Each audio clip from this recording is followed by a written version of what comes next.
بیان کی کہ حج سے واپسی پر ہم نے زہیر ابن قیس کے ساتھ تھے، چونکہ بہت سفر ایک ہی تھا ہمارا، اس لیے امام حسین السلام کے ساتھ ساتھ چل رہے تھے، اور سفر بھی طویل نہیں تھا کہ ہم ساتھ ساتھ چل رہے تھے، لیکن ہماری کوشش ہوتی تھی کہ جہاں حسین قیام کریں وہاں سے ہم کافی دور فاصلے پر خیمہ زن ہو جائیں، یعنی جہاں امام حسین خیمے لگائیں وہاں ہم خیمے نہ لگائیں، ہم دور دور رہیں، تاکہ وہی بات کہ امام حسین اگر دعوت دیں تو بھی ہم نہ جا سکیں۔ یہ دیکھیں بڑے دلچسپ واقعات ہیں کربلا کے، کہ کچھ لوگ تھے جو راستے میں کس طرح شامل ہوئے اور دیکھیں کس مقام اور منزلت تک پہنچ گئے۔ صرف بہت اہم کیا ہے؟ امام حسین کے ساتھ شمولیت۔ اب آئے ہم سفر پر، اس نے کہا ہم سفر حسین پر تبصرہ بھی کرتے تھے۔ کیا تبصرہ کرتے تھے؟ اور آپس میں کہتے بھی تھے کہ دیکھیں اس سفر کا کیا انجام ہوگا۔ اس مقام پر ایک دن ہم نے دسترخوان بچھایا، یعنی وہ آپس میں بحث بھی کرتے تھے کہ ہم سفر پہ تبصرہ بھی کرتے تھے آپس میں کہ دیکھو امام حسین سفر پہ جاتے رہے کربلا، اس کا انجام کیا ہوگا۔ اور اسی مقام پر ایک دن ہم نے دسترخوان بچھایا، کھانے پر بیٹھے تھے تو ایک شخص نے آ کر کہا زہیر آپ کو فرزند رسول نے بلایا ہے۔ اچھا، یہ پیغام کہتے ہیں یہ پیغام سنتے ہی ہمارے ہاتھ پاؤں شل ہو گئے۔ شل کہتے ہیں فارسی میں جسے کہتے ہیں فالج پڑنا، یعنی کام نہ کرنا، جسے کہتے ہیں ہاتھ پیر سن ہو گئے، اردو میں استعمال کرتے ہیں کہ اب کیا کریں، ایک دم سے ہاتھ پیر سن ہو گئے کہ کیا جواب دیں۔ تو یہ کہا کہ دم سے شل ہو گئے، ہم کچھ سمجھ میں نہیں آ رہا کیا کریں۔ ہم میں سے کسی میں جواب دینے کی سخت نہ تھی۔ زہیر نام ہے، زہیر ابن قیس، زہیر ابن قین ہے، قیس نہیں، زہیر ابن قین ہے۔ ہاں، زہیر کی زوجہ نے زہیر سے کہا زہیر کیا تمہارا خون سفید ہو گیا؟ سفید ہو گیا تو تم پہلے تو کبھی ایسا نہ تھے، مجھے حیرت ہے کہ فرزند رسول تجھے بلائے اور تو جواب تک نہیں دیتا۔ وہ تجھے وہاں اب کیا کہہ رہے ہیں، وہ تجھے وہاں باندھ کے تو نہیں رکھیں گے نا بھائی، جا کے کیا کہ کم سے کم سن لے کیا کہہ رہے ہیں، بس تجھے بلا رہے تو جا کے سن لے، بات سن لے، اور کیا حرج ہے بات سننے میں۔ اچھا، اب میں یہاں پر ایک روایت کا ایک ٹکڑا بھی بیان کرنا چاہتا ہوں، بات کو یہاں پہ روک رہا ہوں، بلکہ اس واقعے کے بعد بیان کروں تاکہ واقعہ پورا ہو جائے۔ اس واقعے کے بعد اس میں بھی سوالیہ جملہ کہ میں اس سے آپ سے پوچھوں گا بعد میں، یعنی ٹائم کے بعد، کہ اس واقعے میں ہمیں کیا پیغام ہے۔ ٹھیک ہے، توجہ سے سنیے گا، اس واقعے میں کیا ہوا اور اس کا اختتام کیا ہوگا، پھر اس کا نتیجہ کیا ہے۔ ٹھیک ہے، اور اس واقعے پہ میں نے حدیث لکھی ہے کہ امام کی، تو میں واقعے کے بعد وہ حدیث بھی سناؤں گا۔ زہیر یہ سن کر اٹھا، کچھ دیر بعد واپس آ گیا۔ گئے جب اس کی زوجہ نے کہا کہ کیا ہوا، امام حسین تمہیں باندھ کے تو نہیں رکھیں، مولا حسین تمہیں باندھ کے تو نہیں رکھیں گے؟ پھر کہتے اٹھ کے جب دیر بعد واپس آیا تو مسکرا رہا تھا، جب واپس آیا تو مسکرا رہا تھا اور اپنے ساتھیوں سے کہا دیکھو میں فرزند رسول کے ساتھ جا رہا ہوں، اگر تم میں سے کوئی میرا ساتھ دینا چاہے تو میرے ساتھ آ جائے، ورنہ میری طرف سے تمہیں اجازت ہے، واپس اپنے گھروں کو جا سکتے ہو۔ اب ایک دیکھیں، ایک چند لمحوں میں، جسے کہتے ہیں انسان کی زندگی کا پلٹ جانا، اسے کہتے ہیں انسان چند لمحوں کے اندر، جیسے جناب حر کے لیے ایک رات کے اندر پلٹ گئے، ایک رات بھی نہیں بلکہ چند رات تو گزری ہے، توقف کیا، سوچا، فکر کی، جو بھی کہہ لیں، تو اس میں بھی ایک رات سمجھیں، تو ان کے پاس تو وہ بھی ٹائم نہیں، اس سے بھی کم ٹائم ہے کہ گئے، ملاقات کی، پہلے دور دور رہتے تھے، اور اب کیا ہوا، اب جیسے گئے، جانے کے بعد فوراً مسکراتے واپس آئے اور کہا میں تو جا رہا ہوں حسین کے ساتھ، میرے ساتھ چلنا ہے تو چلو، نہیں تو اپنے گھروں کو تم واپس جاؤ۔ اب سے نہیں آگے۔ پھر ایک رشتہ دار سے کہا کہ میری بیوی کو گھر آرام سے پہنچا دینا، میری زوجہ کو جو آرام سے گھر پہنچا دینا۔ ہم نے پوچھا زہیر آخر کیا وجہ ہے کہ پہلے تو بات سننے پر تیار آمادہ نہیں تھے، اب تو تم حسین کے ساتھ جا رہے ہو، یہ کیا وجہ ہے؟ زہیر نے کہا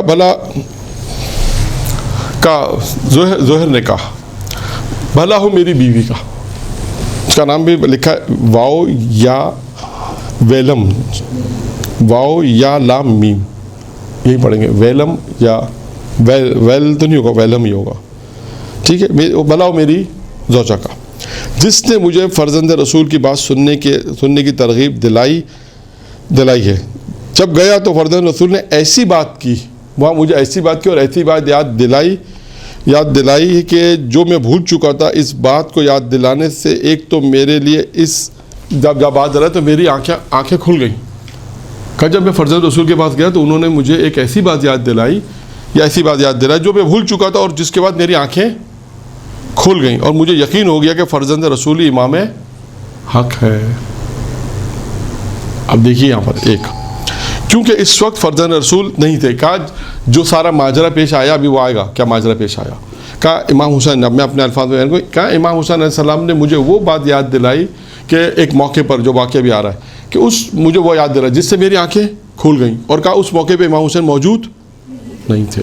وہ کیا بات تھی وہ آ رہی آگے. اب انہوں نے کیا کہا فرزند رسول تھے. جب بات ہوئی تو دوسرا میری خواہش, اچھا اب ایک بات تو یہ کہ جو انہوں نے مجھے یاد, دوسرا میری خواہش اسی میں ہے کہ میں فرزند رسول کے ساتھ جاؤں. اب میری خواہش بھی یہ ہو گئی کہ میں فرزند رسول کے ساتھ جاؤں. پوچھا کیوں, کیا بات تھی؟ وہ جو آپ بھول گئے. آپ لوگوں نے پوچھا وہ کون سی بات تھی جو آپ بھول چکے تو جو آپ کو یاد دلائی, جس کی بنا پہ آپ نے کہا میں اب فرزند رسول کے ساتھ جا رہا ہوں. وہ کیا بات تھی؟ اب سنیے وہ کیا بات تھی اور فرزند رسول نے آپ کو کیا یاد دلائی. تو زہر نے بتایا کہ ایک مرتبہ جنگ میں ہمیں فتح ہوئی تو میں اور سلمان فارسی موجود تھے. اس جنگ میں ایک جنگ ہوئی جس میں ہمیں فتح ہوئی, میں اور سلمان فارسی موجود تھے. ہمیں بہت سارا مال غنیمت ملا, ہاتھ میں آیا اور ہم بہت خوش تھے. سلمان بھی وہاں موجود تھے. سلمان نے کہا کیا اللہ کی اس فتح پر ہم بہت خوش ہیں. آپس میں باتیں کریں گے, یقیناً اللہ بھی اس فتح پہ خوش ہے. ہم نے کہا سلمان بھلا اللہ کی اتنی عظیم نعمت پر کون خوش نہیں ہوگا. سلمان نے کہا یاد رکھو ایک دن, یعنی آپس میں گفتگو کر رہے ہیں کہ جب ہم نے جنگ کی ہمیں فتح ہوئی, مال غنیمت ہے تو ہم بھی خوش ہیں اور جو ہے وہ خوش ہے. تو انہوں نے کہا اس پہ کون خوش نہیں ہوگا, سب خوش ہوں گے جتنا مال غنیمت ملا. اب سلمان نے کہا یاد رکھو ایک دن اس سے بھی زیادہ خوشی کا وہ وقت تمہیں بتاؤں گا. ہم نے کہا سلمان بتاؤ کون سا وقت ہے. سلمان نے کہا تم اس سے بھی زیادہ خوش ہوں گے. اب یہ جو خوشی ہو رہی ہے اس سے زیادہ بھی خوشی ہوگی. ایک وقت ایسا ہوا, میں بتاؤں کون سا وقت ہے وہ. سلمان نے کہا, تو انہوں نے کہا ہم نے کہا ہاں بتاؤ سلمان, وہ کون سا وقت ہے جو اس سے زیادہ بھی انسان خوش ہو. اب سلمان نے کہا اگر کسی دن سید شباب آل محمد کے ساتھ جنگ کا موقع مل جائے تو اس جنگ پر زیادہ خوش ہوگا. یعنی اشارہ امام حسین کی طرف ہے کہ اگر انسان شباب اہل جنت جو ہیں اگر ان کے ساتھ جنگ میں انسان شریک ہو جائے تو کہا اس سے بڑی کیا خوشی مجھے نصیب ہوگی. سلمان نے کہا کیونکہ فرزند رسول کے ساتھیوں کی فہرست بڑی مختصر ہے, جسے موقع مل جائے وہ اپنے کو دنیا کا خوش نصیب ترین انسان فرض سمجھے. یہی بات تو اب وہ کہتے ہیں, یہ یہاں پہ بات ختم ہو گئی. اب وہ کیا کہتے ہیں, کون؟ زہر کہتے ہیں کہ یہی بات تو مجھے غریب زہرا نے یاد دلائی. یعنی اس وقت کا امام حسین موجود نہیں تھے, میں اور سلمان موجود تھے. جب جنگ ہوئی فتح ہوئی تو امام حسین تھے ہی نہیں. تو انہوں نے کہا مجھے ایسی بات یاد دلائی جہاں پہ مولا موجود نہیں تھے, تو مجھے اس بات کا یقین ہوا یہی امام حق ہیں. ایک پھر اس کے بعد انہوں نے کہا, اس کے بعد زہر نے ہمیں الوداع کہا. زہر کی بیوی نے زہر سے کہا ممکن ہے تجھے مجھ سے پہلے خدمت رسول میں پہنچنے کا موقع مل جائے تو میرا تذکرہ بھی حضرت سے کر دینا, اور دوسرا قیامت کے دن مجھے بھولنا نہیں. دو باتیں اس کی زوجہ نے, ان کی بیوی نے کس سے کہیں؟ زہر سے کیا کہا؟ پہلی بات کیا کہی؟ ممکن ہے تجھے مجھ سے پہلے خدمت رسول میں پہنچنے کا موقع مل جائے, یعنی شہادت ہو جائے گی, خدمت ہو جائے تو میرا تذکرہ بھی کرنا اور میرا حضرت سے کر دینا, اور دوسرا قیامت نے مجھے نہ بھولنا. یہاں پہ بات ختم ہو گئی.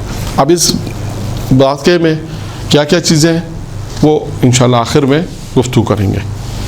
اچھا, اب جو واقعہ بیان ہو رہا ہے وہ آپ لوگ کتابوں میں بھی پڑھتے ہیں اور اہل منبر سے بھی سنتے ہیں. وہ کون سا واقعہ ہے کہ جناب مسلم کی شہادت کی خبر کا ملنا امام حسین علیہ السلام کا اس راستے میں کہتے ہیں نا, جب کربلا جا رہے تھے تو راستے میں خبر ملی تھی. یہ 7واں مقام ہے. ان جو انہوں نے لکھا ہے، کتاب کا نام میں نے بتا دیا۔ ساتواں مقام ہے ذروت، زیر واو دال، ذروت۔ جب امام حسین علیہ السلام خزیمیہ، جب امام حسین علیہ السلام پہنچے اس مقام پر، آپ نے قیام کا حکم دیا، تو عبداللہ ابن سلیمان اور منذر ابن مشعل دونوں بنی اسد سے تھے اور حج سے فارغ ہو کر انتہائی صورت سے آ رہے تھے۔ اب یہ میں نے اس لیے لکھی ہے داستان پوری کہ پہلے بھی آپ کا عرض کیا کہ اس میں بہت ساری چیزیں ایسی ہیں کہ خلاصہ بھی بیان ہو سکتا تھا، لیکن اس میں پورا واقعہ لکھا ہے کہ امام حسین السلام وہ لوگ کس طرح وہاں یہ دو افراد تھے، یہ کس طرح کربلا اس راستے میں پہنچے، پھر ان کی ملاقات ہوئی، پھر امام حسین السلام کو کس طرح انہوں نے خبر دی۔ اس کے بعد وہ کہتے ہیں کہ وہ اس کا مقصد بھی فقط یہ تھا، یہ دیکھنا تھا کہ فرزند رسول کے معاملے کی انتہا کہاں تک پہنچی ہے، مقام ضرور تک پہنچے۔ ان دونوں افراد نے کہا کہ ایک شخص کو ہم نے کوفے سے آتے دیکھا۔ یہ دو شخص کہتے ہیں کہ جو امام حسین کے ساتھ تھے، انہوں نے دیکھا کہ ایک شخص کوفے سے آ رہا ہے۔ جب وہ خیام حسینی کے قریب پہنچا، یعنی قریب میں تھا، پوچھا تم کیا کوفے سے آ رہے ہو؟ اس نے کہا تم کون ہو اور کیوں پوچھ رہے ہو؟ اس نے پوچھا تم لوگ کون ہو، مجھ سے کیوں پوچھ رہے ہو؟ انہوں نے کہا کہ ہم بنی اسد سے ہیں، حج سے فارغ ہو کر آ رہے ہیں، ہم نے اندازہ کیا کہ تو بھی کوفے سے آ رہا ہے اور تیرے پاس کوئی خبر ہوگی۔ اس نے بنی اسد سے ہو، اس نے کہا میں بھی بنی اسد سے ہوں، اور اس کے بعد پھر اس نے کہا کہ اگر تم بنی اسد سے ہو تو پھر میں بھی تمہیں بتاتا ہوں کہ کیونکہ میں بھی بنی اسد سے ہوں اور وہ میرے پاس واقعاً ایک خبر ہے، ایک اطلاع، ایک خبر ہے۔ وہ کیا ہے؟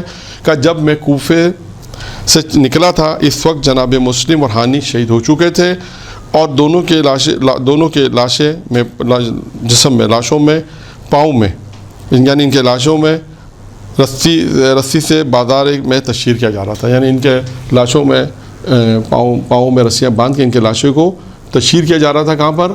بازار میں تشہیر کیا جا رہا تھا۔ پھر وہ یہ اطلاع دے کر چلے گیا۔ اب یہ دونوں شخص کہتے ہیں ان دونوں نے اس ایک شخص سے خبر لی۔ ہم رات کے وقت امام حسین السلام کے پاس آئے اور عرض کیا اے فرزند رسول، ہمارے پاس کوفہ سے ایک خبر آئی ہے، اگر آپ حکم دیں تو ہم آپ کے سامنے، ان سب کے سامنے بتا دیں، اگر آپ پسند فرمائیں تو ہم آپ کو تنہائی بتا دیں۔ اب یہ آپ کے ساتھ جو صحابی افراد ہیں ان کے سامنے بتا دیں یا آپ کو تنہائی بتا دیں۔ اچھا میں اس بات کو روک رہا ہوں، اکثر لوگوں نے، میں نے کہا نا کہ اس میں اختلاف ہے، ہم نے جو لوگ پڑھتے ہیں وہ کیا پڑھتے ہیں کہ امام حسین السلام موجود تھے اور کچھ لوگ رائے کوفہ سے آ رہے تھے، حضرت عباس سے کہا کہ ان سے پوچھو یہ کون ہے، انہوں نے بتایا کہ ہم کوفہ سے آ رہے ہیں، جو مصاحب میں پڑھا جاتا ہے۔ میں نے کہا انہوں نے اس کتاب میں اس طرح لکھا ہے، کوئی یہ سوال کرے کہ مولانا ایسا بھی ہے، ہو سکتا ہے دوسری کتابوں میں اس طرح ہو جیسے پڑھا جاتا ہے کہ امام حسین السلام موجود تھے، امام حسین نے دیکھا کہ رائے کوفہ سے کوئی آ رہا ہے، جناب عباس سے کہا پوچھو کون ہے، اس نے کہا میں کوفہ سے آ رہا ہوں، تو کہا کہ کوفہ کی کیا خبر ہے؟ تو انہوں نے کہا کہ کوفہ کی خبر ہم کہیں تو بتائیں، کہا جناب مسلم اور ہانی شہید ہو چکے ہیں، یہ انہوں نے خبر دی تھی۔ یہ اس طرح پڑھا جاتا ہے۔ میں نے کہا نا آپ کو 4-5 کتابوں کے نام میں نے شروع میں بیان کیے تھے کہ ممکن ہے کسی کتاب میں اس طرح بھی ہو، لیکن اس کتاب میں اس طرح جو میں آپ کے سامنے بیان کر رہا ہوں کہ ایک شخص نے آ کے خبر دی ان دو شخصوں کو، یہ دو شخص پھر امام حسین کے پاس آئے اور کہا کہ اگر آپ کہتے ہو تو ہم سب کے سامنے خبر دے دیں، یا آپ کہتے ہو ہم تنہائی میں دے دیں۔ امام حسین نے کچھ کہتے ہیں کہ آپ نے پہلے اپنی گردن، آپ نے اپنے پہلے جو ہے وہ ارد گرد دیکھا اور پھر ہمیں دیکھا، اور ان سے میرا کیا راز ہے؟ کہا ان سے میرا کوئی راز نہیں ہے، آپ ان کے سامنے جو بھی خبر ہے سب کے سامنے میں تیار ہوں، آپ ان سب کے سامنے خبر دے دیں۔ انہوں نے بتایا کہ آج کوفہ سے ناکہ سوار جا رہا تھا، جب ہم نے ان سے پوچھا تو اس نے جو آپ کے خیام کی طرف بھی آ رہا تھا، پھر اس نے راستہ چھوڑ دیا، بنی اسد سے تھا، ہم نے جا کر حالات دریافت کیے تو اس نے کہا کہ جب میں کوفہ سے چلا تو اس وقت جناب مسلم اور ہانی دونوں شہید ہو چکے تھے اور اس کے لاشیں بازار میں پھیلائے جا رہے تھے۔ یہ اعلان سن کر کہتے ہیں پہلے سناٹا چھا گیا، پھر امام حسین علیہ السلام کی آنکھوں میں آنسو آ گئے اور 3 مرتبہ امام حسین علیہ السلام نے کہا انا للہ و انا الیہ راجعون، 3 مرتبہ امام حسین علیہ السلام نے پڑھا اور تمام حاضرین رونے لگے۔ امام حسین کہتے ہیں بنی عقیل کی طرف متوجہ ہوئے اور فرمایا میرا خیال ہے تمہاری صرف یہی ایک قربانی کافی ہے، تم ایسا کرو واپس چلے جاؤ۔ جناب عقیل کی جو اولاد تھے ان سے کہا، بنی عقیل سے کہا۔ بنی عقیل نے عرض کیا کہ اگر آپ حکم دے رہے ہیں اور ہماری مرضی پہ چھوڑنا ہے، آپ یہ حکم دے رہے ہیں ہماری مرضی پہ چھوڑ رہے ہیں، پرتھوی پہ چھوڑ رہے ہیں تو ہم آپ کو ہرگز نہیں، تو آپ یا تو حکم دے رہے ہیں تو ٹھیک ہے، لیکن اگر ہماری مرضی پہ چھوڑ رہے ہیں تو کیا کہا، تو ہم آپ کو چھوڑ کر ہرگز نہیں جائیں گے۔ پھر فرمایا آپ ہم سے بہتر ہیں، آپ ہم سے بہتر ہیں۔ پھر فرمایا کہ ہماری وہ زندگی کس کام کی جو آپ کے بغیر گزر جائے۔ یہ بہت نقطہ اہم تھا، یہ نقطہ بہت اہم ہے، یہ کہتے ہیں معرفت والا نقطہ ہے۔ کہہ رہے ہیں کہ آپ ہم سے بہتر ہیں، مولا سے کہہ رہے ہیں، امام حسین نے کہا ہم چلے جائیں صحیح، اور اس کے بعد کہا کہ ہماری وہ زندگی کس کام کی جو آپ کے بغیر گزر جائے۔ یہ انہوں نے ایک بہت اہم بات، ہمارے حساب سے بہت اہم بات۔ پھر آپ قیام میں چلے گئے۔ پھر کہتے ہیں ثانیہ زہرا فرماتی ہیں کہ آپ کا چہرہ اداس تھا اور آپ جناب رقیہ کے خیمے میں آئے، جناب مسلم کی بچیوں کے سر پر ہاتھ رکھا، ہاتھ پھیرا۔ بچی نے بھی عرض کیا آج تو آپ اس طرح سلوک کر رہے ہیں جیسے یتیموں کے ساتھ سلوک کیا جاتا ہے، کہیں ہم یتیم تو نہیں ہو گئے۔ آپ برداشت نہ کر سکے، بے ساختہ رونے لگے اور بچوں کے سر کو چوما اور فرمایا آج کے بعد سے میں تمہارا باپ ہوں اور سکینہ اور فاطمہ تمہاری بہنیں ہیں۔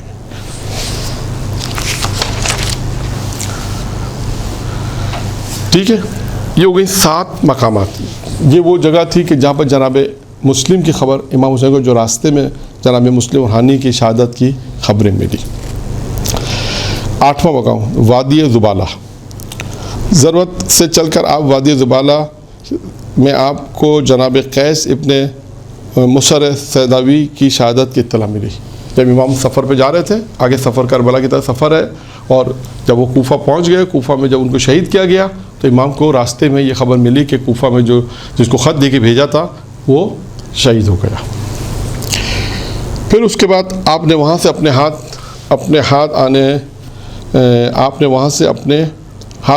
ساتھ آنے والوں کو جمع کیا اور فرمایا آپ لوگ سن چکے ہو، حالات بدل گئے۔ امام نے سب لوگوں کو جمع کر کے کہا تم لوگ سن چکے ہو، حالات بدل گئے ہیں، مسلم ہانی قیس شہید ہو گئے، اب ہمارے ساتھ بھی وہی رہے جو شہادت کو پسند کرتا ہے۔ امام صلی اللہ علیہ وسلم نے بالکل واضح پیغام دے دیا، اب ہمارے ساتھ وہی رہے جو شہادت کو پسند کرتا ہے۔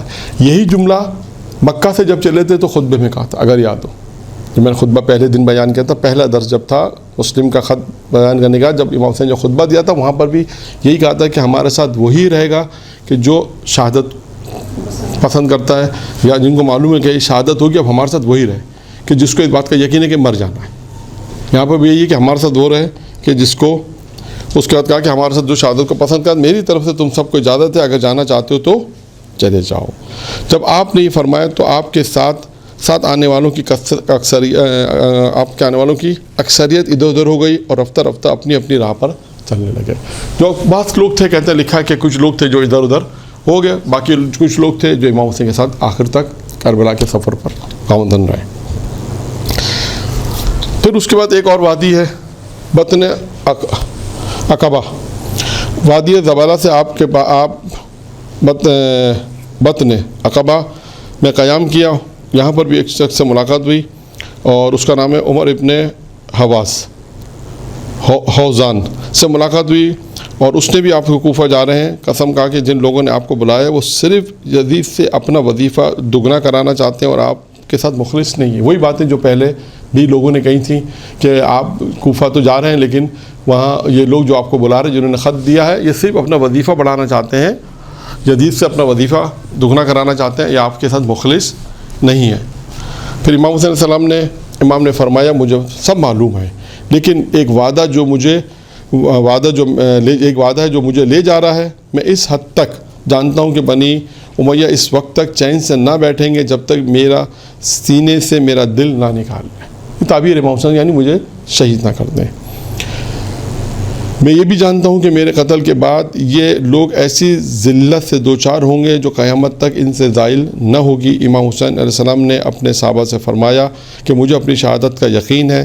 صحابہ نے عرض کیا قبلہ وہ کیسے؟ تو آپ نے فرمایا جو خواب میں پہلے ایک مرتبہ دیکھ چکا ہوں وہی خواب میں یہاں بھی دیکھا ہے۔ میں نے دیکھا ہے کہ ہر طرف سے بھوکے کتے مجھ پر گھیرا کر رکھا ہے اور میرے جسم کو نوچ رہے ہیں۔ ان میں سب سے زیادہ سفید داغ والا ایک کتا ہے جو بڑھ بڑھ کر مجھ پہ حملہ آور ہوتا ہے۔ یہ امام حسین نے اپنی خبر بھی دی کہ یقیناً میں شہید ہو جاؤں گا، اور یہ پہلے بھی امام حسین راستے میں کہتے رہے ہیں۔ یہ ایک کے بات ہے 10ویں، وادی اشراف اور آمد حر۔ وادی عقبہ سے چل کر آپ منزل اشراف میں آئے۔ آپ نے اپنے غلاموں جوانوں کو حکم دیا کہ یہاں سے پانی جتنا ممکن ہو سکے ذخیرہ کر لو۔ جب پانی ذخیرہ ہو گیا تو آپ نے کوچ کا حکم دیا، اور کافی دن چڑھ گیا تھا۔ دوران سفر آپ کے ساتھیوں میں سے ایک نے بلند آواز سے اللہ اکبر کہا۔ امام حسین نے فرمایا واقعاً اللہ اکبر ہے، یہ اللہ ہی اکبر ہے، لیکن اس وقت اس تکبیر کا کیا مقصد تھا؟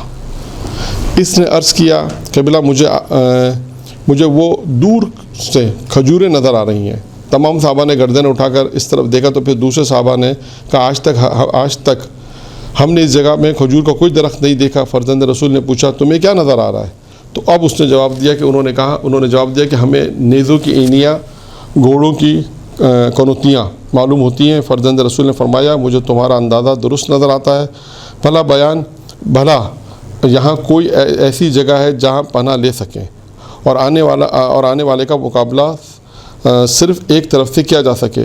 تو صحابہ نے کہا کہ صحابہ نے عرض کیا کہ آپ اس کوہ ذو حشم، ایک جگہ کا نام ہے پہاڑ، کوہ یعنی پہاڑ کا کہتے ہیں، کہ آپ پہلو ہے کوہ ذو حشم میں ہے، آپ بائیں طرف سے مڑ کر چلیں گے اور ہم ان سے پہلے پہنچنے میں کامیاب ہو گئے تو پھر ہمیں کوئی خطرہ نہیں ہے۔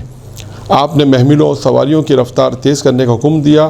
ہم راستے سے مڑے ہی تھے کہ اور آنے والے سپاہیوں نے اگلے حصے کو گھوڑے اور ہمارے قریب پہنچ گئے۔ جب انہوں نے دیکھا کہ ہم نے راستہ چھوڑ دیا تو وہ بھی راستہ چھوڑ کر ہمارے پہلو بپہلو چلنے لگے۔ ان کے نیزے، بانس اور علم جو چیزیں تھیں وہ جو پرندوں کے پروں کی طرح نظر آ رہی تھیں۔ ہم کوہ ذی حشم کے دامن میں ان سے پہلے پہنچ گئے۔ ٹھیک ہے، اب جو بات میں پڑھ رہا ہوں وہ آ جائیں۔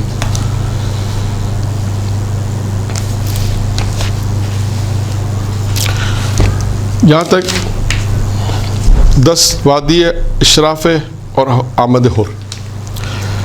اب انہوں نے لکھا کوہ ذی حشم، وہی جو میں نے بیان کیا 11واں مقام ہے۔ اب یہاں پر جو گفتگو ہے وہ ہے جناب حر علیہ السلام سے ملاقات۔ اچھا میں اس کو کتاب سے پڑھوں گا، ٹھیک ہے، جو میں پڑھ رہا تھا۔ اب اس میں دیکھیں یہ عموماً جو چیز آپ سنتے ہیں جناب حر کے مصائب میں اس سے تھوڑا سا ہٹ کر ہے۔ مجھے نہیں معلوم کہ یہ باتیں اب جو اس میں لکھی ہیں جو میں پڑھوں گا پہلے آپ نے سنی ہے نہیں سنی، ورنہ اکثر ممبر پڑھنے والے کہتے ہیں جو ہم مباحثہ کرتے ہیں تو انہوں نے کہا آغا یہ چیز ہم نے ابھی تک نہیں پڑھی جبکہ کتابوں میں موجود ہے۔ آپ دیکھیے کچھ چیزیں وہی ہیں جو ہم سنتے ہیں اور کچھ چیزیں نہیں ہوں گے اس میں، ٹھیک ہے۔ دیکھیں کہاں تک ہم پہنچتے، ممکن ہے کہ ہم جو ہے وہ اسی پہ اختتام کر دیں گے تقریباً کہ جناب حر سے ملاقات اور پھر کیا اختتام ہوا۔ اب یہاں پہ لکھا ہے کہ فرزند رسول نے خیام لگانے کا حکم دیا، ہمارے خیمے لگ گئے تو تقریباً 1000 سوار بھی پہنچ گئے جن کی قیادت حر کر رہا تھا۔ اب دیکھیں اس میں بہت سی چیزیں ایسی ہیں کہ جو میں نے آپ سے عرض کیا کہ جب آپ خطابت کریں مجلس پڑھیں تو اس کو کس طرح آپ بیان کر سکتے ہیں۔ جب یہ اب امام حسین نے کیا کہا، یہ اپنے لشکر سمیت اچھا کڑکتی دھوپ میں امام حسین کے سامنے کھڑا ہو گیا۔ تمام سپاہیوں نے سروں پر خود پہن رکھے تھے، جو چیز خاص ایک پہننے کی تھی وہ پہن رکھے تھے اور تلواریں کمر سے لگائی ہوئی تھیں۔ امام حسین نے دیکھا کہ لشکر، اب دیکھیں یہاں پہ امام حسین نے دیکھا کہ لشکر حر پیاسا ہے تو بیتاب ہے تو آپ نے اپنے جوانوں کو حکم دیا کہ انہیں پانی پلاؤ اور ان کے گھوڑوں کو بھی پانی پلاؤ۔ جو مصائب میں بھی جملہ پڑھتے ہیں یہ وہ جملہ ہے۔ اب یہاں سے ایک جملہ اور آتا ہے اور تمام سپاہیوں نے، امام حسین نے کہا تمام سپاہیوں اور گھوڑوں کو جب پانی پلا چکے۔ پھر یہاں سے آپ ایک جملے کو آگے جا کے اگر مصائب میں تاریخ میں ملانا چاہیں تو یوں ملا سکتے ہیں کہ امام حسین علیہ السلام نے اپنے دشمنوں کو بھی پانی پلایا اس طرح جیسے مولا نے صفین میں پلایا تھا۔ وہاں پر بھی علی وہ علی ہے، یہ علی کا بیٹا ہے۔ امیر المومنین نے بھی وہاں پہ جب پانی پہ قبضہ کیا تو دو پیاسے تھے، کہا لوگوں نے مولا ہمیں پانی نہیں پینے کا، تو امام حسین ایک حضرت علی نے کیا کہا کہ نہیں انہیں پانی پلاؤ۔ تو یہاں سے اس کا ایک ربط ہے پڑھنا چاہیں تو، ٹھیک ہے۔ پھر اس کے بعد اب ایک اور شخص کا حال بیان ہوتا ہے یہاں پر. وہ کیا ہے؟ ایک اور شخص کہتا ہے علی ابن تعان کا بیان ہے کہ میں بھی لشکر حر میں تھا مگر شدت پیاس سے، اگرچہ میں خود بھی بحال تھا لیکن میرا اونٹ مجھ سے زیادہ بدحال تھا، اس لیے سب سے آخر میں پہنچنے والا ہی تھا. جب امام حسین نے مجھے اور اونٹ کو پیاس سے بحال دیکھا تو خود میرے قریب آئے اور فرمایا بیٹھ جاؤ. بٹھایا، اب مجھے بھی بٹھایا، اونٹ کو بٹھایا. امام حسین نے پانی پلایا. میں آگے بڑھا، پانی پینے لگا لیکن میرا مشکیزہ میرے قابو میں نہیں آ رہا تھا. پانی میرے منہ سے دائیں طرف بائیں طرف گر رہا تھا، مجھ سے پانی نہیں پیا جا رہا تھا. امام حسین آگے بڑھے، مشکیزہ اٹھایا اور میرے منہ سے لگایا اور پانی مجھے پلایا. اب یہاں پہ رائٹر نے اپنا ایک جملہ لکھا ہے، بریکٹ میں یہاں پہ رائٹر نے اپنا ایک نظریہ لکھا یا اپنے زبان حال لکھا ہے. آگے بڑھے، مشکیزہ اٹھایا اور میرے منہ سے لگایا اور پانی پیا. جب امام حسین نے اس کو پانی پلایا، اب یہاں سے بریکٹ میں لکھا ہے کہ اگرچہ ابن تعان نے بتایا تو نہیں ہے، ابن تعان نے نہیں بتایا، رائٹر کہہ رہا ہے، لیکن ممکن ہے کہ امام حسین نے فرمایا ہو کہ آج کا دن یاد رکھنا، کبھی مجھے پانی کی ضرورت ہو تو تیرے بس میں ہو تو تو مجھے پانی دے دینا. یہ مترجم نے اپنا حاشیہ لگایا ہے. ٹھیک ہے. پھر اس کے بعد لکھا ہے ابن زیاد نے حر کو قادسیہ سے بھیجا تھا اور قادسیہ پر حسین ابن نمیر کا پہرا لگا رکھا تھا. پھر اس کے بعد کہا کہ کوئی نہ کوفہ آ سکے نہ کوفہ جا سکے. یہ ہوگی جب نماز کا دور. اب یہاں سے سنیں، یہ اہم بات ہے اب جو آ رہی ہے.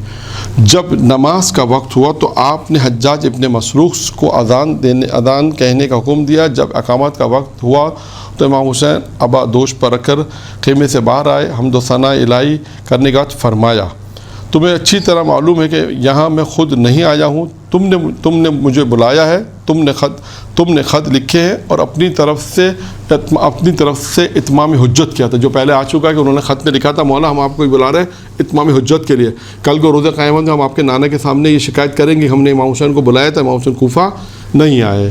تو انہوں نے کہا امام حسین اب امام حسین کوفہ والوں سے مخاطب ہو کے کہہ رہے ہیں جو کوفی آئے میں کیا کہہ رہے ہیں کہ تم ہی نے مجھے بلایا تھا نا، میں آ گیا ہوں، تم ہی لوگوں نے مجھے بلایا تھا اتمام حجت کے لیے. اگر آج بھی تم اپنی اس دعوت پر قائم ہو تو میں آ گیا ہوں، اور اب تم بھی عہد اسی طرح پورا کرو کہ میں مطمئن ہو جاؤں. اب تم لوگ بھی اپنا عہد پورا کرو. امام فرمان یہ دیکھیں نماز سے پہلے بات ہو رہی ہے، اذان ہو گئی ہے، امام حسین نماز کے لیے آ گئے. اب امام حسین نے ان کو مخاطب ہو کے کہا، یہ ساری چیزیں مخاطب ہو کے کہا. پھر اس کے بعد کہا اگر میرا آنا تو میں ناگوار ہے تو میں واپس جہاں سے آیا ہوں واپس چلے جاتا ہوں. اور لوگوں نے کوئی جواب نہ دیا اور خاموش رہے. آپ نے اقامت کہنے کا حکم دیا. جب اقامت ہو گئی آپ نے حر سے فرمایا. اب سنیے گا، یہ شاید نہیں پڑھا جاتا جو میں نے عرض کیا. آپ نے حر سے فرمایا کیا تو اپنے ساتھیوں کے ساتھ علیحدہ نماز پڑھنا پسند کرے گا یا پھر ہمارے ساتھی شامل ہوگا؟ حر نے کہا ہم آپ کے ساتھ نماز پڑھیں گے. امام حسین نے نماز پڑھائی. تمام لشکر حر نے آپ کی اقتداء میں نماز پڑھی. نماز کے بعد آپ اپنے خیمے کی طرف تشریف لے کے آپ کے اصحاب اپنے خیام میں اور حر اپنے لشکر سمیت اپنی جگہ کی طرف چلے گئے. لشکر حر کے پاس چونکہ خیام نہیں تھے اس لیے صرف حر اپنے خیمے میں چلے گئے، باقی لوگ جو ہے وہ اپنے سواریاں لے کر چلے گئے. اب آئیے عصر کے وقت، یہ ایک اہم بات ہے جو نہیں پڑھی جاتی، جو میں نے عرض کیا تھا وہ یہ اہم ہے. عصر کے وقت آپ نے کوچ کا حکم دیا اور لشکر حر کی طرف سے مخاطب ہو کر فرمایا. اب سنیے یہ بہت اہم بات ہے. کیا فرمایا؟ لشکر حر کی طرف مخاطب ہو کر خطاب ہو کر حمد و ثنا الہی کی بات فرمایا اے لوگوں. اب امام حسین کس سے مخاطب ہے؟ لشکر حر سے. جب وہاں سے نکل رہے ہیں، کوچ کر رہے ہیں، جہاں قیام کیا نماز ہو گئی، اب وہاں سے نکل رہے ہیں. اے لوگوں اگر تم اللہ کا تقوی اختیار کرو، پہلا کام تقوی اختیار، دوسرا اور اہل حق کو پہچانو. امام حسین تقوی، تمام برائیوں سے روکو، تمام واجبات کی ادائیگی. دوسرا اہل حق کو پہچانو، اہل حق کو پہچان لو تو خوشنودی خالق اسی میں ہے. تمہارے خالق بھی اسی میں خوش ہوگا، خوشنودی پروردگار اسی میں. تم اہل حق کو پہچانو. یعنی امام حسین دوسری چیز کیا بتا رہے ہیں؟ پیغام کیا ہے؟ تو قیامت تک کے لیے لوگوں کو پیغام. وہ تو خود وہاں ان لوگوں سے کہا کہ حق کو پہچانو، میں حق ہوں. یعنی کیا کہنا چاہتے ہیں؟ میں حق ہوں. میں علی کا بیٹا ہوں، علی حق ہے، حق علی کے ساتھ ہے، پیغمبر کی روایت بھی ہے، علی حق کے ساتھ ہے، حق علی کے ساتھ ہے، اور ادھر کیا کہا، حق کو ادھر موڑ دے جدھر علی ہو. یعنی یہاں پہ آپ حق کے اوپر گفتگو کر سکتے ہو. کہا اہل حق کو پہچانو. اور یہ آج بھی ہے پیغام امام حسین کا کہ انسان آج بھی حق کو پہچانے کہ حق کیا ہے، تاکہ خدا کی خوشنودی حاصل ہو، خالق کی خوشنودی حاصل ہو. پھر تیسرا نقطہ، ہم اہل بیت محمد ہیں. ہم کو پہچان ہم کون ہیں؟ ہم اہل بیت محمد ہیں. امامت ہمارا حق ہے، خدا نے امام بنایا، بتا رہے ہیں کہ امامت ہمارا حق ہے. پھر اس کے بعد فرمایا جو لوگ اس وقت تم پر مسلط ہیں، یہ تو نہ امامت کے حقدار ہیں اور نہ ہی تم پر عدل و انصاف کر سکتے ہیں. امام فرما رہے ہیں جو لوگ تم پہ مسلط ہیں، یہ لوگ تم پہ جو مسلط ہیں، یہ تو نہ امامت کے حقدار نہیں ہیں، نہ ہی امامت کے حقدار ہیں، اور نہ ہی تم پہ یہ عدل و انصاف کر سکتے ہیں. ان میں اتنی صلاحیت نہیں ہے. یہ خود ظالم لوگ ہیں گویا ایک طرح سے. نہ امامت کے حقدار ہیں اور نہ تم پہ عدل و انصاف کر سکتے ہیں.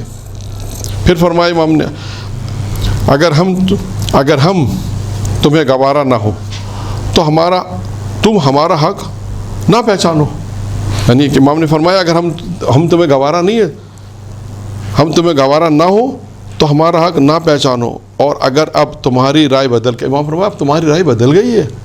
پہلے کیا تھا، تم ہمیں پکارتے تھے، ہمیں بلاتے تھے کہ آئیے، اب آ گئے. اب ہمارے آنے کے بعد اب تم نے اپنی رائے بدل دی ہے. پھر فرمایا اور وہ نہیں رہی رائے جو پہلے تھی. یعنی تمہاری رائے بدل گئی، اب وہ نہیں رہی جو تم نے اپنے خطوط میں لکھی تھی. تم نے اپنے خطوط میں لکھا تھا کہ مولا آ جائیے، اب تمہاری وہ رائے نہیں ہے. اور جن خطوط کی وجہ سے میں تمہارے پاس آیا ہوں تو اب تو میں واپس پلٹ جاؤں. اس خطوں کی وجہ سے میں تمہارے پاس آیا ہوں، اب میں واپس پلٹنا چاہ رہا ہوں. امام نے دیکھیں یہ ایک خطاب کے لوگوں کا. یہ اس کے بعد اب حر نے کیا کہا، حر نے کہا بخدا مجھے ان خطوط کے متعلق کچھ بھی معلوم نہیں ہے. امام حسین نے عقبہ ابن سمان سے فرمایا خطوط سے بھرے دونوں تھیلے لے آؤ. جو خطوط انہوں نے تھیلے لے آؤ. تھیلے جب آ گئے امام حسین نے دونوں تھیلے نکال کے ان کے سامنے رکھ دیے، حر کے سامنے رکھ دیے. یہ ہے خطوط جو مجھے بھیجے گئے تھے. حر نے کہا ہم میں سے کوئی بھی ایسا نہیں ہے جس نے آپ کو خط لکھا ہو. یہاں ہم جس لشکر میں ہم میں سے کوئی نہیں ہے. ہمیں تو اپنے ذات کی طرف سے حکم ملا ہے کہ ہم جہاں بھی حکم ملا ہے کہ ہم جہاں آپ جائیں گے اور اس کے بعد جہاں بھی آپ جائیں ہم آپ کے ساتھ آپ کے پاس جائیں. اس کے بعد اس وقت تک آپ سے جدا نہ ہو جب تک آپ کوفہ میں اپنے ذات کے پیش نہ ہو جائیں. یعنی امام حسین سے کہا کہ ہمیں تو یہ حکم ملا ہے کہ امام حسین کو اپنے ذات کے پاس کوفہ میں پہنچا دیں. ہمیں یہ حکم ملا، ہمارے لشکر ہم جس کام کے لیے وہ یہ کام ہے. ہمیں اس خطوط کے بارے میں متعلق پتہ نہیں ہے کہ کس نے آپ کو خط لکھے. ہمیں تو یہ کہا ہے کہ امام حسین کو گرفتار کر اپنے ذات کے پاس کوفہ پہنچا دو. یہ اس نے کہا. پھر اس کے بعد اب آئیے امام حسین نے کہا، امام حسین نے فرمایا بہت دور کی بات جو تو کر رہا ہے، مجھے تو اس وقت کی نسبت موت تیرے زیادہ قریب نظر آ رہی ہے. تو بہت دور کی بات کر رہا ہے. پھر آپ نے اپنے صحابہ سے فرمایا اٹھو اور سوار ہو جاؤ. سب اٹھے، خود سوار ہوئے. دختران رسول کے سوار ہونے کا انتظام ہوا. جب تمام مستورات سوار ہو گئیں تو آپ نے فرمایا واپس پلٹو. جب قافلہ مظلوم واپس پلٹنے پر آمادہ ہوئے تو لشکر حر درمیان میں حائل ہو گئے. جب یہ امام حسین چلے تو اب سنیے وہ جملہ جو مصائب میں پڑھتے ہیں.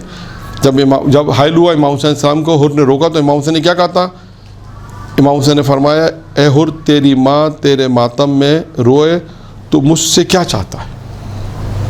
تیری ماں تیرے غم میں روئے. ایک جملہ یہ بھی تھا، تیری ماں تیرے ماتم میں روئے.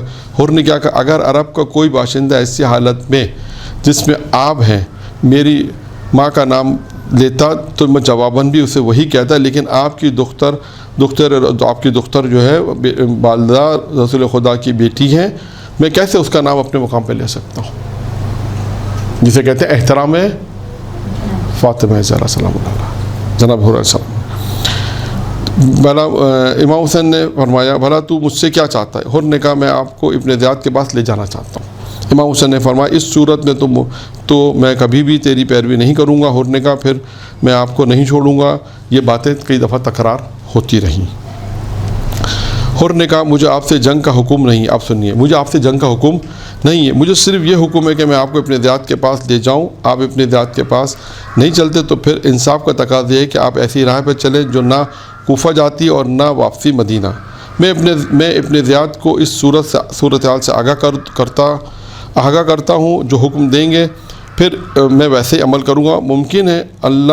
ممکن ہے اللہ مجھے آپ کے معاملے میں کوئی راہ عافیت دکھا دے۔ اس نے کہا بھائی آپ دوسرے راستے پہ چلیں، نہ مدینہ جائیں، اور میں یہ حالات جو میں بتا دوں گا، جو صورتحال ہے جو ابن زیاد کو میں خبر کر دوں گا ساری۔ اب سنیے، امام حسین بائیں طرف، امام حسین بائیں ہاتھ پر عزیب اور قاسیہ کی راہ سے ہٹ کر روانہ ہوئے۔ حر بھی ایک طرف ہو کر آپ کے ساتھ چلنے لگا۔ راستے میں آپ سے کہتا رہا اے فرزند رسول، اگر آپ نے جنگ کی تو یقیناً آپ شہید ہو جائیں گے۔ امام حسین نے فرمایا، اب سنیے جواب، امام حسین فرمایا حر اولاً تو میں کسی بھی مقام پر آغاز جنگ نہ کروں گا، اگر جنگ کی گئی تو دفاع کروں گا۔ جہاں تک موت کا تعلق ہے اس سے مجھے نہ کوئی ڈر اور خوف ہے۔ ویسے یاد رکھنا اگر تم نے مجھے قتل کر دیا تو قیامت تک تمہیں کبھی چین نصیب نہ ہوگا۔ پھر امام حسین اپنے ساتھیوں سے فرمایا تم میں سے کوئی اور راہ جانتا ہے، کوئی اور راستہ جانتا ہے؟ کہتے ہیں تہرما ابن عدی نے عرض کیا کہ بلا میں جانتا ہوں، یعنی آگے راستہ۔ تو پھر انہوں نے اس کی رہنمائی فرمائی، اور اس کے بعد وہ عذیب الحجابات ایک اور جگہ ہے جہاں تک پھر امام حسین علیہ السلام پہنچ گئے۔ اس کے بعد ہم نے 11 پڑھ دیے، 11 مقامات ہم نے پڑھ دیے، انشاءاللہ تعالیٰ 12، 13 اور اس کے بعد پھر ہے 14، یہ 3 مقامات رہ گئے ہیں۔ انشاءاللہ تعالیٰ اس 3 مقامات کو بھی ہم اگلے جلسے کے اندر انشاءاللہ ختم کر دیں گے، اور اس کے بعد پھر یہ موضوع ہمارا تقریباً 4 جلسوں میں ختم ہو جائے گا۔ درود پڑھیں محمد و آل محمد۔ صلی اللہ محمد و آل محمد۔